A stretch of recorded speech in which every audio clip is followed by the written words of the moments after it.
Ayan mga kapalangga, good evening everyone. Nagluto tayo ng sisig, pork sisig mga kapalangga. Ayan. Mga kapalanggaan yan. Pork maliliit, no? So, ayan. Hindi siya kainin ng pork. So, ayan. Sino siya mga kapalangga? So, luto na yan mga kapalangga, no? So, ready to eat na yan mga kapalangga. Thank you for watching everyone.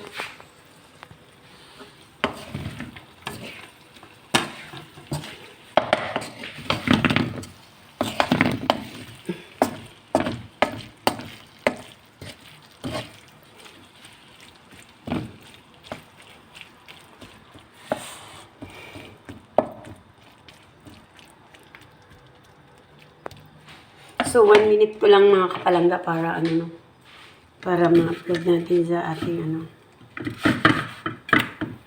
Hindi ko alam mga kapalangga bakit ayaw lumobo yung aking pancake. So, ayan, may pancake din ako niluluto.